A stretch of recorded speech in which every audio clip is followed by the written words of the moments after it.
Radio Kantipur, radio राष्ट्रको। नेकपा स्थायी committee बैठकमा अध्यक्षद्वय ओली र दाहाल बीच आरोप प्रत्यारोप। पार्टी भित्रैबाट सरकारलाई सहयोग नभएकाले प्रभावकारी काम गर्न नसकेको प्रधानमन्त्री ओलीको दावी। प्रधानमन्त्रीमा अहंकार भरिएको अध्यक्ष दाहालको आरोप।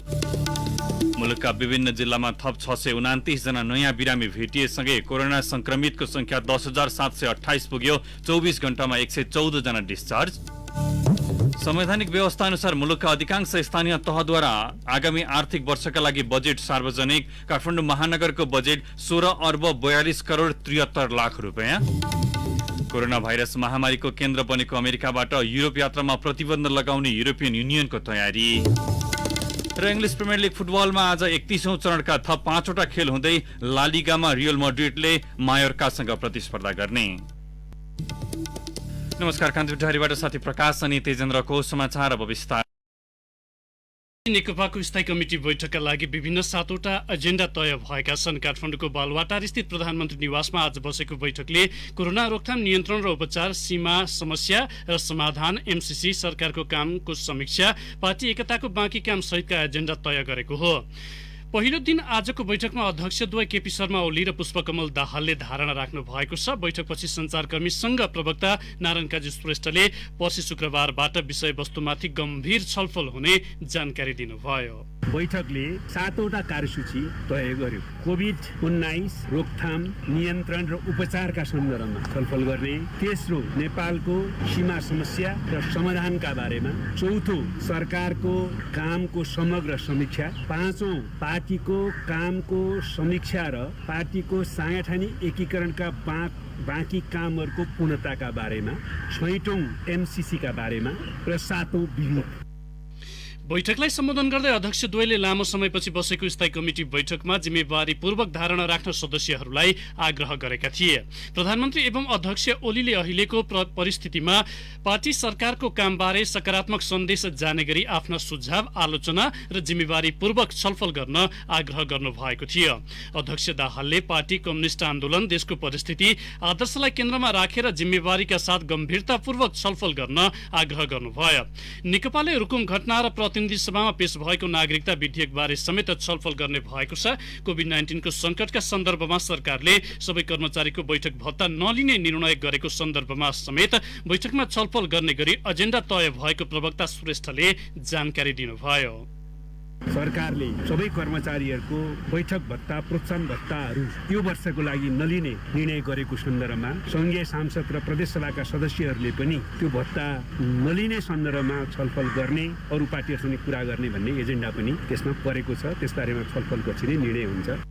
त्यस्तै बैठकले अख्तियार दुरुपयोग अनुसन्धान आयोगलाई निजी क्षेत्र समेत हेर्ने गरी कानून संशोधन गर्न लागेको विषयमा पार्टीभित्रै विरोध भएपछि त्यसलाई तत्काल रोक्ने निर्णय समेत गरेको छ। सो विषयमा नेताहरूले कुरा उठाएपछि तत्काल राष्ट्रिय सभामा पेश भएको विधेयक अगाडि नबढाउन निर्देशन दिइने सहमति बनेको एक नेताले जानकारी दिए। नेकपा अध्यक्षद्वय केपी शर्मा ओली र पुष्पकमल दाहालले एकअर्कालाई दोषारोपण गर्दै सहमति कार्यान्वयन हुन नसक्दा पार्टी संकटमा परेको दावी गरेका छन्। गुटगत राजनीतिले पार्टी संकटमा परेको उनीहरूको भनाइ थियो। बैठकलाई सम्बोधन गर्दै अध्यक्ष ओलीले अर्का अध्यक्ष दाहाल र वरिष्ठ नेता माधव कुमार नेपाल लगायतका नेताहरूले पार्टीभित्र गुटको राजनीति गरेको आरोप लगाउनुभयो। सहमतिको सिद्धान्तलाई व्यवस्था गर्दै गुटगत राजनीति गर्नाले पार्टी संकटमा परेको तर्क गर्दै अध्यक्ष ओलीले केही समय यता विभिन्न मुद्दामा राजनीतिक ध्रुवीकरण र बहुमत अल्पमतको खेल हुँदै आउनु दुःखद भएको तर्क गर्नुभयो। स्पष्ट नखुलाए पनि प्रधानमन्त्री ओलीले विदेशी शक्तिहरू पार्टी र सरकार भत्काउन लागेको दावी गर्नुभयो। लामो समय सरकारको काम कारबाहीको बचाउ गर्नमा खर्चका प्रधानमन्त्री ओलीले सरकारले गरेका कामको पार्टी भित्रैबाट समर्थन नहुनु दुःखद भएको टिप्पणी गर्नुभयो। सरकारका कामको अपनत्व पार्टीले नलिएको बताउँदै उहाँले सुधारको खाँचो औल्याउनुभयो। अध्यक्ष ओली अघि बैठकलाई सम्बोधन गरेका अध्यक्ष दाहालले प्रधानमन्त्रीमा अहंकार बढेको आरोप लगाउनुभयो। पार्टी एकीकरणका समय भएका सहमतिहरू पालना हुन नसक्दा प्रक्रिया निष्कर्षमा पुग्न नसकेको तर्क गर्दै अध्यक्ष दाहालले सहमति कार्यान्वयन नहुँदा पार्टीमा गलत राजनैतिक संस्कारको विकास भएको टिप्पणी गर्नुभयो। पार्टी एकता हुँदा गरिएको शक्ति बाँडफाँड सम्बन्धी सम्झौता छाडेर गल्ती गरेको बताउँदै अध्यक्ष दाहालले पार्टीलाई समेत कुनै फाइदा नभएको जिकिर गर्नुभयो। एक व्यक्ति एक पदको प्रसंग उठाउँदै उहाँले पार्टीलाई एक बनाएर लैजान त्याग गर्न तयार हुनुपर्नेमा जोड दिनुभयो। अध्यक्ष दाहालले पार्टी कमजोर हुनुमा अन्य शक्तिको हात छ भन्नुभन्दा पनि आन्तरिक शुद्धिकरण आवश्यक रहेको बताउँदै शीर्ष तहमा सुधारको खाँचो औल्याउनु भएको थियो। नेपालमा थप 629 जना कोरोना भाइरस संक्रमणका नयाँ बिरामी भेटिएका छन्। मुलुकका विभिन्न स्थानमा गरिएको पीसीआर परीक्षणमा 110 महिला र 519 पुरुषमा कोरोना संक्रमण पुष्टि भएको हो। यो सँगै मुलुकभर कोरोना संक्रमितको संख्या 10,728 पुगेको छ। स्वास्थ्य मन्त्रालयले गरेको नियमित प्रेस ब्रिफिङका क्रममा प्रवक्ता डाक्टर जागेश्वर गौतमले पछिल्लो 24 घण्टामा 114 जना स्वास्थ्य लाभपछि घर फर्किएको जानकारी दिनुभयो। विगत 24 घण्टामा हाम्रो 22 वटा प्रयोगशालामा 6,828 जनाको पीसीआर विधिबाट नमुना परीक्षण भएका छन्। यस्तै 12,112 जनाको आईडीटी परीक्षण गरिएको छ। आजको जम्मा महिला 110 र पुरुष 519 गरी जम्मा 629 संक्रमित हुनुभएको छ र हालसम्म कुल जम्मा 10,728 जना संक्रमित हुनुभएको छ। यो सँगै कोरोनालाई जितेर घर फर्कनेको कुल संख्या 2,338 पुगेको छ। मुलुकका विभिन्न स्थानमा रहेका आइसोलेसनमा 8,366 जना रहेको प्रवक्ता डाक्टर गौतमले जानकारी दिनुभयो। त्यस्तै 78,639 जना क्वारेन्टिनमा रहेका छन्। आज संक्रमण देखिएको संख्या हालसम्मको दोस्रो उच्च संख्या हो। यसअघि गत असार 4 गते 671 जनामा संक्रमण पुष्टि भएको थियो। नेपालमा पछिल्लो एक सातामा 3,369 जनामा संक्रमण देखिएको छ। नेपालमा कोरोना संक्रमणका कारण हालसम्म 24 जनाको मृत्यु भइसकेको छ। अब कान्तिपुर सविस्तार। कान्तिपुर सविस्तार। कोरोना भाइरस महामारीका कारण विभिन्न मुलुकबाट स्वदेश फर्कने मध्ये अधिकांश महिला छन्। उद्धारका लागि तयार सूचीमा प्राथमिकतामा परेका महिला मध्ये पनि गर्भवती सुत्केरीलाई पहिले काठमाडौँ ल्याइएको छ। लकडाउनका बखत नेपाल फर्किएका झण्डै 7,000 मध्ये 75% महिला रहेको नागरिक उड्डयन प्राधिकरणले जनाएको छ। प्राथमिकतामा राखेर उनीहरूलाई नेपाल ल्याइए पनि होल्डिङ सेन्टर र क्वारेन्टाइन स्थल गर्भवती तथा सुत्केरी मैत्री हुन नसक्दा समस्या भने थप जटिल बन्दैछ। विदेशबाट हवाई मार्ग हुँदै नेपाल फर्किएका अधिकांश महिला मध्ये गर्भवती तथा सुत्केरीलाई ल्याइसकेपछिका लागि विशेष व्यवस्था गरिएको छैन। सुरुमा कस्ता प्रकृतिका व्यक्ति नेपाल फर्कन्छन् भन्ने विषयमा जानकारी र तयारीको अभावमा उनीहरूले प्राथमिकता पाउन नसकेका हुन्। महामारीका समय जोखिममा रहेका समूहका व्यक्तिलाई गर्नुपर्ने सामान्य व्यवस्थापनमा बल्ल तयारी भइरहेको सांसद बिन्दा पाण्डे बताउनुहुन्छ। होइन, सुरुमा कस्तो भयो भन्दा उताबाट कुन तहको मान्छेहरू आउनुहुन्छ, अनि अब यहाँ त हामीले चाहिँ ल्याउने अनि त्यसपछि पालिका पठाउने भन्ने खालको सोच बनाइयो नि त। तर त्यो सुरुमा नै अब यो चाहिँ अहिले यो सबै कुरो भनेको गर्दै जाने सिक्दै जाने भन्ने खालको कुराहरू चाहिँ भएका छन्। सुरुमा त कुन प्रकृतिका मान्छेहरू आउँछन् र ती प्रकृतिलाई कसरी व्यवस्थापन गर्नुपर्छ भन्ने त त्यो तयारी कमी नै भयो। गर्भवती तथा सुत्केरीलाई क्वारेन्टिनमा राख्दा उपलब्ध गराउनु पर्ने स्वस्थकर खानपान, वासस्थान, सरसफाईको अवस्था निकै कमजोर रहेको स्वास्थ्य मन्त्रालयका पूर्व सचिव तथा स्त्री रोग विशेषज्ञ डाक्टर किरण रेग्मीले बताउनुभयो। सामान्य अवस्थाका व्यक्ति समेत बस्न लायक नरहेका क्वारेन्टिनमा विशेष स्वास्थ्य अवस्थाका महिलाको स्वास्थ्य सुरक्षा जोखिममा रहेकाले व्यवस्थापनमा ढिलाइ गर्न नहुने डाक्टर रेग्मीको भनाइ छ। यो त हामीले क्वारेन्टाइन त भन्नै मिलेन। यो उनीहरूलाई एक प्रकारको वर्जित गरेर बहिष्कार गरेर अमानवीय नै भन्छु। क्वारेन्टाइनमा पनि के गर्नुपर्छ भने अरूलाई जस्तो त्यो लगेर एउटा हलमा राख्ने, एउटा आइसोलेटेड ठाउँमा राख्ने गर्नु हुँदैन। उनीहरूको लागि चाहिँ अब विभिन्न हाम्रो शिक्षण संस्थाहरू छन्। शिक्षण संस्थाहरूलाई नै समन्वय गरेर उनीहरूसित नै लिङ्क गरेर उनीहरूको त्यहाँ नै छुट्टै राखेर हेर्नुपर्छ र त्यहाँ व्यवस्थापन गर्दा उनीहरूको लागि पोषणको तत्त्व सबभन्दा धेरै गर्नुपर्छ। त्यसपछि काउन्सिलिङ, सरसफाई यति व्यवस्था गरेर आइसोलेसन भनौँ या क्वारेन्टाइन यति प्रकारको त्यसरी राख्दा राम्रो होला। गर्भवती सुत्केरीका लागि विशेष व्यवस्थापनको तयारी नभए पनि हाल अवस्थाको अध्ययनपछि व्यवस्थापनको प्रयास गरिरहेको महिला बालबालिका तथा ज्येष्ठ नागरिक मन्त्रालयका प्रवक्ता ज्ञानेन्द्र पौडेलले बताउनुभयो। अब सुत्केरी गर्भवतीको हकमा चाहिँ उहाँहरूलाई अलिक विशेष प्राथमिकता दिएर व्यवस्थापन मिलाउनु पर्यो भनेर हामीले पहल गरिरहेका छौँ, समन्वय गरिरहेका छौँ र आवश्यक सहयोग पनि हामी उपलब्ध गराइरहेका छौँ। हवाई मार्गबाट आउने गर्भवती सुत्केरी बारे संख्या यकिन र मुलुक फिर्तीपछि पनि व्यवस्थापनमा केही गर्न सकिएको अवस्था भए पनि स्थल मार्ग हुँदै आएकाहरू झनै जोखिममा रहेको सांसद बिन्दा पाण्डेले बताउनुभयो। कुनै अभिलेख र स्वास्थ्य परीक्षण बिना भारत हुँदै नेपाल भित्रिएकाहरूको अवस्था चिन्ताजनक रहेको पाण्डेको भनाइ छ। भारतबाट यो थल मार्ग हुँदै आउनेको चाहिँ ठ्याक्कै अब त्यो जिल्लामै डाइरेक्ट पुग्ने, पालिकाहरूमै पुग्ने भएको कारणले गर्दाखेरिमा व्यवस्था गर्न त्यति त्यति सजिलो भएको छैन।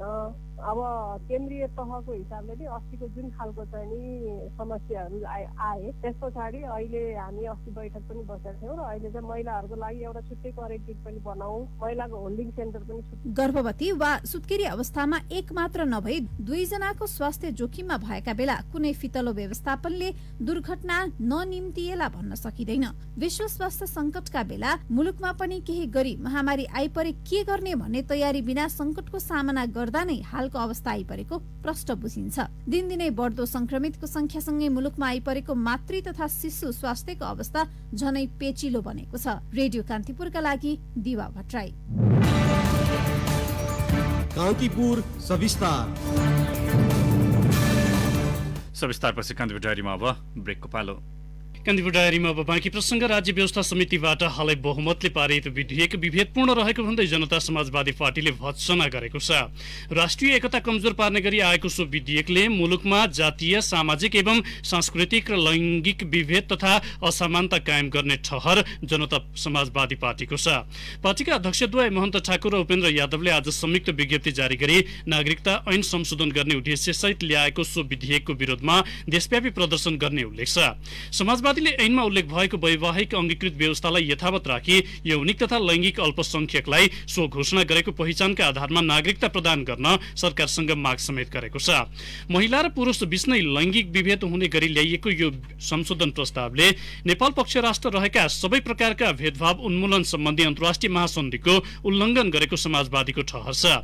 विज्ञप्तिमा संशोधन गर्न बनेको विधेयक सम्बन्धी विभेदकारी प्रावधानका विरुद्ध असार 16 गते काठमाडौँ सहित जिल्ला सदरमुकाम र मुख्य शहरहरूमा विरोध प्रदर्शन र सभा आयोजना गर्ने उल्लेख छ। राष्ट्रपति विद्यादेवी भण्डारीले राष्ट्रियताको सवालमा दलहरूबीच जुटेको अभूतपूर्व एकताको प्रशंसा गर्नुभएको छ। संघीय संसदका दुवै सदनले संविधान संशोधन विधेयक सर्वसम्मतले पारित गरेको प्रसंग उठान गर्दै राष्ट्रपति भण्डारीले दलहरूबीच कायम एकताले मुलुकमा नयाँ सिराको सुरुवात गरेको उल्लेख गर्नुभयो। संसदमा प्रतिनिधित्व गर्ने दलका शीर्ष नेताहरूलाई आज साँझ शीतल निवास बोलाएर राष्ट्रपति भण्डारीले लिपुलेक र लिम्पियाधुरासम्मको जमिनको भोगाधिकार समेत कायम गर्ने गरी तत्काल पहल थाल्न सुझाव दिनुभयो। भेटमा राष्ट्रपति भण्डारीले कोरोना महामारी रोकथाम, नियन्त्रण र उपचारका लागि भइरहेको पहल सकारात्मक रहेको चर्चा गर्दै दिनरात नभनी खटिएका सबैको प्रशंसा गर्नुभएको उहाँका स्वकीय सचिव भेषराज अधिकारीले जानकारी दिनुभयो। कोरोना नियन्त्रण, रोकथाम र उपचारमा तीनै तहका सरकार, स्वास्थ्यकर्मी र सुरक्षाकर्मी प्रशंसाका पात्र भएको उहाँको भनाइ थियो। राष्ट्रपति भण्डारीले वातावरण संरक्षणमा समेत विशेष ध्यान दिन दलहरूलाई आग्रह गर्नुभएको अधिकारीले बताउनुभयो। नेपालको ऊर्जा क्षेत्रको सुधारका लागि भन्दै विश्व बैंकले 10 करोड डलर ऋण सहयोग गर्ने भएको छ। विकास नीति तथा कर्जा डीसीपी अन्तर्गत विश्व बैंकले सो सहयोग गर्ने भएको हो। अर्थ सचिव शिशिर कुमार ढुङ्गाना र विश्व बैंकका नेपाल व्यवस्थापक फरिस हाडट जेभोर्सले सो सम्बन्धी सम्झौता पत्रमा आज हस्ताक्षर गर्नुभयो। यो सहयोग डीसीपी अन्तर्गत दोस्रो चरणको सहयोग हो। नेपाल विद्युत प्राधिकरणको क्षमता सुधार, स्वायत्त, पारदर्शी र जवाबदेही नियामक संस्था स्थापना, नेपालको जलविद्युत क्षेत्रको उच्चतम उपभोगका लागि क्षेत्रीय बजारीकरण र संघीय संरचना अनुसार प्राधिकरणलाई लैजान सशक्तिकरण कार्यक्रम सञ्चालनका लागि सो रकम खर्च हुनेछ। सम्झौता हस्ताक्षर कार्यक्रममा अर्थ सचिव ढुङ्गानाले पूर्वाधारको क्षमता अभिवृद्धि र नेपालको सामाजिक आर्थिक विकासका लागि विश्व बैंकले प्रदान गर्दै आएको सहयोग प्रति आभार व्यक्त गर्नुभयो। सबै नागरिकको पहुँचमा विद्युत पुर्याउने सरकारी लक्ष्यमा विश्व बैंकको सहयोगले थप मद्दत पुग्ने उहाँको भनाइ थियो। विश्व बैंकका नेपाल व्यवस्थापक जेरभोसले कोभिड-19 संकट र संकट पछिको अवस्थामा पनि नेपाललाई सहयोग जारी राख्ने उल्लेख गर्नुभयो। बेलायत सरकारले स्वास्थ्य संकटका कारण लागू गरेको सामाजिक दूरी लगायतका प्रतिबन्धलाई खुकुलो बनाउँदै लगेपछि नेपाली समुदायलाई समेत रोजगारी र व्यापारमा राहत पुग्ने देखिएको छ। यद्यपि आर्थिक रूपमा आक्रान्त भएको अवस्था कसरी सामान्य अवस्थामा फर्कन सकिएला भन्नेमा अलमल कायमै छ। लन्डनबाट सहकर्मी रूपेश सिलवालको रिपोर्ट।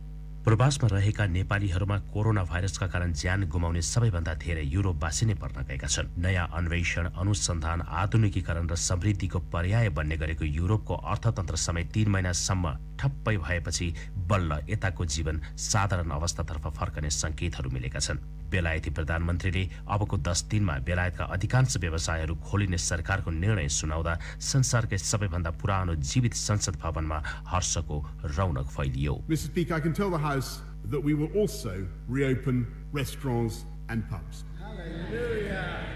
भाइरसको उत्कर्षमा दैनिक 1 लाखसम्मको संक्रमण देखिएकोमा अहिले यो घटेर दैनिक 1000 को हाराहारीमा पुगेको छ। तर यसरी घटेको संख्या पनि फ्रान्स र जर्मनीको अनुपातमा भने धेरै नै मानिन्छ। बेलायतले बन्दाबन्दी खुकुलो बनाउन हतार गर्न हुँदैन भन्नेहरू एकातर्फ छन्, तर देशको अर्थतन्त्रलाई पुनरावृत्ति नगरे 10औं लाख बेरोजगार हुने भयावह अर्कोतर्फ छ। रेस्टुरेन्ट र पबहरू खोल्ने सरकारको निर्णयले यसैमा निर्भर नेपालीहरूको ठूलो जमातलाई भने राहत मिल्नेछ। नेपाली सेफहरूको संगठन नेपाली सेफ एसोसिएसन युके का अध्यक्ष दधी आचार्य यहाँको स्थिति हेरेर के हुन्छ त्यसपछि हामी डिसिजन गर्छौँ। हामीले जे गर्न सकिन्छ त्यही गर्ने भन्ने ट्राई छ हाम्रो। हेरौँ फेरि जान सकिन्छ। अबका दिनहरूमा यस्ता आतिथ्यजन्य र सेवामूलक व्यवसायहरूको रूपरेखै परिवर्तन हुने देखिन्छ। रेस्टुरेन्टका टेबलमा आमुने सामुने बस्न पनि बन्देज गरिएको छ। 2 मिटरको सामाजिक दूरीलाई अवस्था हेरी न्यूनतम 1 मिटरको मापदण्डमा झारिनुले खोल्न लागिएका रेस्टुरेन्ट, होटल, सिनेमा हल, पुस्तकालय लगायतका ढोका बाहिरका क्रियाकलापहरूलाई ठूलो राहत त पुग्नेछ, तर यसो गर्दा संक्रमणको जोखिम दोब्बरदेखि 10 गुणासम्म बढ्न सक्ने वैज्ञानिकहरूको तर्कका विषयमा भने बेलायत सरकार मौन नै बसेको छ। हामी पूर्ण रूपमा साधारण अवस्थामा फर्कन लालायित छौं। महामारीको प्रभावकारी र प्रमाणित भ्याक्सिन पत्ता नलागेसम्मका लागि हामीले जिउने साधारण जीवनको परिभाषा बदलिएको छ। रेडियो कान्तिपुरका लागि लन्डनबाट रूपेश सिलवाल। लकडाउनका कारण 3 महिना यता उद्योग कल कारखाना सञ्चालन हुन नसक्दै पर्वतका उद्योगी व्यवसायीले लाखौं रुपैयाँ नोक्सानी बेहोर्नु परेको छ। दैनिक उपभोग हुने तरकारी किराना पसलहरू सञ्चालन भए पनि त्यहाँका होटल तथा उद्योग कल कारखाना भने धराशायी बन्दै गएका छन्। पर्वतबाट सहकर्मी रामकृष्ण लामिछानेको रिपोर्ट। कोभिड-19 संक्रमणका कारण ग्राहक नआएपछि अन्यत्र जस्तै पर्वतका व्यवसायीले 3 महिना अवधिमा लाखौं रुपैयाँ नोक्सानी बेहोर्नु परेको गुनासो गरेका छन्। पर्वतमा साना ठूला गरी 200 होटल तथा 500 जति मझौला उद्योग छन्। लकडाउनका कारण यी क्षेत्रहरू ठप्प मात्र छैनन्, उद्योगमा लाखौंका कच्चा पदार्थ समेत नष्ट भएका छन्। उद्योगी सन्दीप पाठक, मार्केटमा सामान नगइसकेपछि हाम्रो सबै मैदाहरू लगायत कच्चा पदार्थ जुन थियो धेरैको नोक्सान भयो। अहिले त्यसै त्यो आउट भएर ओभर भएर अब हामीले खाल्टा हाल्ने अवस्था छ। एउटा कुरा। अर्को कुरा सरकारले भर्खर कर तिर्ने भने अर्को कुरा ब्याङ्कहरूले फोनहरू हैरान पार्छन्, कर्जाहरूको कुरा छ। सरकारले राहत प्याकेज घोषणा नगरे व्यवसायी पलायन हुने अवस्थामा यहाँका अधिकांश व्यवसायी छन्। अधिकांश होटल तथा उद्योगले कर्मचारीलाई बेतलबी बिदा दिएका छन्। प्रत्येक होटल सहित उद्योगमा कम्तीमा 5 देखि 50 जनासम्म कर्मचारी कार्यरत थिए। असार मसन्तसम्म सावा र ब्याज तिर्ने उपायमा व्यवसायहरू छैनन्। 26 वर्ष यता पर्वतमा सञ्चालन भइरहेको होटल बन्दना प्रणालीका सञ्चालक कृष्ण प्रसाद श्रेष्ठ, हतारको 15 गते एउटा मन्त्री नीति आउँदैछ। यो मन्त्री नीतिमा ब्याङ्कले गर्न सक्ने सम्पूर्ण सुविधाहरू राख्ने चाहिँ एउटा आधार बनाएर मन्त्री नीतिमा ल्याउने एउटा कम्तीमा पनि हामी यस्ता सानादेखि ठुला व्यवसायहरूको यो हाम्रो समस्यालाई सम्बोधन गर्नेछ भन्ने कुरा हुन्छ। आशावादी छौँ। लकडाउनका कारण भ्रमण वर्ष पनि सफल नभएपछि यहाँका व्यवसाय नाजुक भएको उद्योग वाणिज्य संघ पर्वतको भनाइ छ। यो समस्या समाधानका लागि तिनै तहका राज्यले उत्पादनमा आधारित रहेर अनुदान, ऋण र राजस्व करमा छुट दिनुपर्ने पर्वत उद्योग वाणिज्य संघका अध्यक्ष केदारनाथ शर्माको भनाइ छ। उहाँहरू अहिले अब ब्याङ्कलाई किस्ता तिर्ने अवस्थामा पनि हुन्न सक्नुहुन्न र आफ्ना रोजगार दिइरहेका आफ्ना कामदारहरूलाई तलब खुवाउन सक्ने अवस्थामा पनि हुन्न। राज्यले कम्ती उत्पादन बेचमा र बिक्री बेचमा चाहिँ अनुदान दिने प्रक्रिया ल्यायो भने बिस्तारै यसले कोल्टे फर्नेछ। यी प्रतिनिधि व्यवसायी र व्यवसायीको छाता संस्थाले भने चाहिँ तिनै तहका सरकारले शीघ्र सहुलियतको राहत प्याकेज ल्याउन आवश्यक देखिन्छ। अन्यथा यी व्यवसाय मात्र पलायन होइन, उनीहरूले सिर्जना गरेका कयौंका रोजगारी र रोजीरोटी पनि गुम्ने निश्चित छ। रेडियो कान्तिपुरका लागि रामकृष्ण लामिछाने, पर्वत।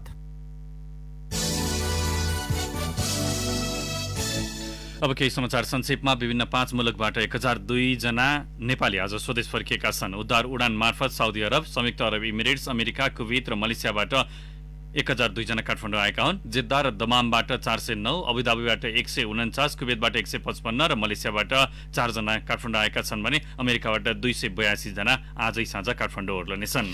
कांग्रेसको भातृ संगठन नेविसंघका कार्यकर्ताले आज त्रिभुवन विश्वविद्यालयका उपकुलपति धर्मकान्त बास्कोटाको कुर्सी जलाएका छन्। विभिन्न माग लिएर उपकुलपति कार्यालय पुगेका विद्यार्थीलाई अपमान गर्न खोजेपछि आक्रोशित विद्यार्थीले उपकुलपतिको कुर्सी कार्यकक्ष बाहिर ल्याएर आगो लगाएका थिए। नेविसंघले रजिस्ट्रार रेक्टरको कार्यकक्षमा तालाबन्दी समेत गरेका छन्। सत्तारूढ दल नेकपाका प्रदेशसभा सदस्यहरूले प्रदेश 1 को प्रदेशसभा बैठकमा आगामी आर्थिक वर्षका लागि सामाजिक विकास मन्त्रालयले ल्याएका योजनाहरू एकै दिनमा कार्यक्रम सकेर लुटी खाने प्रवृत्तिको भएको भन्दै आलोचना गरेका छन्। चितवनको राप्ती नगरपालिका वडा नम्बर 11 का वडा अध्यक्ष हितबहादुर तामाङको आज निधन भएको छ। 48 वर्षीय तामाङ कलेजो सम्बन्धी रोगले पीडित हुनुहुन्थ्यो। कान्तिपुर डायरीमा पुनः ब्रेकको पालो। अब आर्थिक समाचार। मुलुकभरका अधिकांश स्थानीय तहले आज आगामी आर्थिक वर्ष 2077-78 को अनुमानित आय व्ययको विवरण सार्वजनिक गरेका छन्। सबैभन्दा बढी काठमाडौँ महानगरपालिकाले आगामी आर्थिक वर्षका लागि 16 अर्ब 42 करोड 73 लाख 26 हजारको बजेट ल्याएको छ।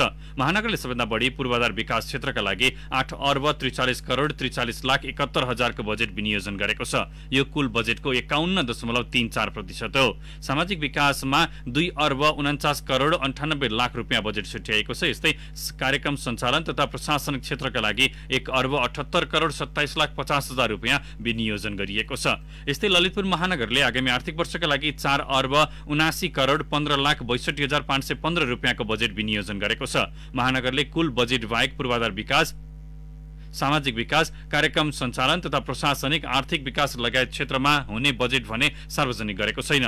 विराटनगर महानगरपालिकाले आर्थिक वर्ष 2077-78 का लागि 3 अर्ब 37 करोड 81 लाख 10 हजार रुपियाँको बजेट ल्याएको छ। महानगरले भौतिक पूर्वाधार लगायत अन्य पुँजीगत खर्च 1 अर्ब 71 करोड 79 लाख 65 हजार विनियोजन गरेको उपप्रमुखले जानकारी दिनुभयो। शहरी सौन्दर्य र भू उपयोगमा जोड दिँदै भरतपुर महानगरपालिकाले 4 अर्ब 15 करोड 64 लाख रुपियाँ बराबरको बजेट सार्वजनिक गरेको छ। बजेट वक्तव्यमा कोभिड-19बाट प्रभावित व्यक्तिको उपचार र क्वारेन्टिनमा व्यवस्थापन तथा वैदेशिक रोजगारीबाट फिर्ता भएका व्यक्तिहरूका लागि रोजगार सृजना गर्ने उद्देश्यलाई प्राथमिकतामा राखिएको छ। पोखरा महानगरपालिकाले आगामी आर्थिक वर्षका लागि 6 अर्ब 19 करोड 71 लाख 78 हजार रुपियाँको बजेट सार्वजनिक गरेको छ। उपप्रमुख मञ्जुदेवी गुरुङले 7औं नगरसभामा चालू खर्चतर्फ 3 अर्ब 20 करोड 84 लाख र पुँजीगत खर्चतर्फ 2 अर्ब 98 करोड 88 लाख रुपियाँको बजेट प्रस्तुत गर्नुभयो। बजेटमध्ये प्रशासनिक खर्चमा 1 अर्ब 58 करोड 4 लाख र कार्यक्रम खर्चतर्फ 4 अर्ब 61 करोड 68 लाख रुपियाँ बजेट विनियोजन गरिएको छ। स्वास्थ्य क्षेत्रलाई प्राथमिकतामा राख्दै वीरगञ्ज महानगरपालिकाले 3 अर्ब 86 करोड 51 लाखको बजेट सार्वजनिक गरेको छ। महानगरले एक घर एक पीसीआर टेस्ट कार्यक्रम पनि बजेट मार्फत ल्याएको छ। हेटौँडा उपमहानगरपालिकाले 2 अर्ब 8 करोड 66 लाख 33 हजार रुपैयाँको बजेट सार्वजनिक गरेको छ। उपमहानगरपालिकाले भौतिक पूर्वाधारतर्फ 97 करोड 98 लाख 39 हजार रुपैयाँ विनियोजन गरेको छ। सामाजिक विकासतर्फ 72 करोड 74 लाख 79 हजार, आर्थिक विकासतर्फ 6 करोड 53 लाख, वातावरण तथा विपद व्यवस्थापनतर्फ 4 करोड 71 लाख 19 हजार, संस्थागत विकास सेवा प्रवाह र सुशासनतर्फ 23 करोड 14 लाख 50 हजार रुपैयाँ बजेट विनियोजन गरेको छ। लकडाउनका कारण खस्केको अर्थतन्त्र उकास्न स्वास्थ्य, कृषि, पर्यटन र रोजगारीलाई प्राथमिकता दिँदै बुटवल उपमहानगरपालिकाले आगामी आर्थिक वर्षका लागि 2 अर्ब 1 करोड 65 लाख 54 हजार रुपैयाँको बजेट सार्वजनिक गरेको छ। नगरसभाको 7औं अधिवेशनमा उपमहानगरपालिकाकी उपप्रमुख गोमादेवी आचार्यले बजेट प्रस्तुत गर्नुभएको हो। बजेटको धेरै रकम स्वास्थ्य क्षेत्र सुधार र पूर्वाधार विकासमा छुट्याइएको छ।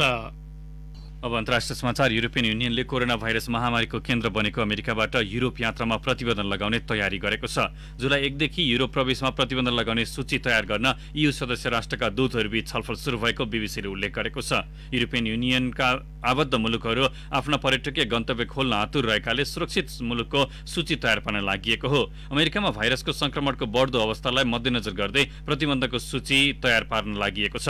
प्रतिबन्धमा पर्नेमा ब्राजिल, रुस सहित उच्च दरमा संक्रमण रहेका मुलुकहरू पर्दछन्। युरोपियन युनियनको स्वास्थ्य मापदण्ड पुर्याउने मुलुकका यात्रुलाई मात्रै युरोप प्रवेश गर्न दिने बारे बेल्जियमको ब्रसेल्समा बैठक बसिरहेको छ। यसैबीच विश्वभर 92,73,773 जनामा संक्रमण पुष्टि भएको छ। विश्वभर 4,77,807 जनाको कोभिड संक्रमणका कारण मृत्यु भएको छ। ल्याटिन अमेरिकामा मात्र संक्रमणबाट मृत्यु हुनेको संख्या 1 लाख नागेको छ। अमेरिकामा कोरोना भाइरस संक्रमितको संख्या निराशाजनक रूपमा वृद्धि भइरहेको संक्रमण विज्ञहरूको भनाइ छ। आगामी केही दिन अमेरिकाका लागि निकै चुनौतीपूर्ण रहेको अमेरिकाका संक्रामक रोग विशेषज्ञ एन्थोनी फौचीले बताउनु भएको छ। अमेरिकामा कोरोना भाइरसको संक्रमण फेरि उच्च दरमा बढिरहेको छ। अमेरिकी राष्ट्रपति डोनाल्ड ट्रम्पले आफ्नो चुनावी र्यालीमा भाइरस परीक्षणको दर घटाउन आफूले निर्देशन दिएको बताएपछि महामारी विकराल हुने भन्दै चिन्ता व्यक्त गरिएको छ। अमेरिकाले प्रतिदिन 5 करोडको परीक्षणको लक्ष्य लिएको स्वास्थ्य विभागका सचिवले बताएका छन्। अमेरिकामा हालसम्म 23,47,102 जनामा संक्रमण पुष्टि भइसकेको छ। 1,21,225 जनाले ज्यान गुमाएका छन्। अब खेल समाचार। इङ्ग्लिस प्रिमियर लिग फुटबलमा आज 31औं चरणका थप 5वटा खेल हुँदैछन्। आज शीर्ष स्थानको लिभरपुलले क्रिस्टल प्यालेससँग प्रतिस्पर्धा गर्नेछ। घरेलु मैदान एनफिल्डमा नेपाली समयअनुसार राति 1 बजे हुने खेलमा लिभरपुल सहज जित निकाल्दै उपाधि नजिक पुग्न चाहन्छ। आज जित हात पारे लिभरपुल उपाधिबाट 2 अङ्क मात्र टाढा हुनेछ। 9औं स्थानको क्रिस्टल भने कम्तीमा 2 स्थान सुधार गर्ने योजनामा रहनेछ। आजै म्यान्चेस्टर युनाइटेडले शेफिल्ड युनाइटेडसँग प्रतिस्पर्धा गर्नेछ। घरेलु मैदान ओल्ड ट्राफोर्डमा नेपाली समयअनुसार खेल राति 11:15 बजे हुनेछ। जित निकाल्न सके म्यान्चेस्टर युनाइटेडले 5औं स्थानमा 3 अङ्कको अग्रता लिनेछ। बलिटोली युनाइटेडलाई हराउन सके 8औं स्थानको शेफिल्डले टटनहाम र वोल्भरह्याम्पटनमाथि दबाव कायम गर्नेछ। सोही समय न्यूकासल युनाइटेड र एस्टन विल्ला, नर्विच र एभर्टन तथा बर्नमाउथ र वोल्भरह्याम्पटन पनि आम्ने सामने हुनेछन्। स्पेनिश ला लिगा फुटबलको उपाधि होडमा रहेको रियल मैड्रिडले आज कमजोर प्रतिद्वन्दी मायोर्कासँग प्रतिस्पर्धा गर्दैछ। रेलिगेसन जोनमा रहेको मायोर्कालाई हराउन सके रियल पुनः शीर्ष स्थानमा पुग्नेछ। रियलको घरेलु मैदानमा नेपाली समयअनुसार राति 1:15 बजे दुई टोलीबीचको प्रतिस्पर्धा सुरु हुनेछ। 65 अङ्कमा तालिकाको दोस्रो स्थानमा रहेको रियल पछिल्ला 3 खेलमा अपराजित छ। उपाधिका लागि तीव्र प्रतिस्पर्धा रहेको ला लिगामा 7 चरणका खेल मात्र बाँकी रहेको छ। त्यसैगरी नेपाली समयअनुसार राति 11:15 बजे डिपोर्टिभो अलावेस र ओसासुना तथा रियल सोसिडाड र सेल्टा डी भिगो बीच प्रतिस्पर्धा हुनेछ। हस्त कान्ति उठाइरहेलाई यही सकिन्छ। प्रकाश र तेजेन्द्र बिदा भयो। नमस्कार।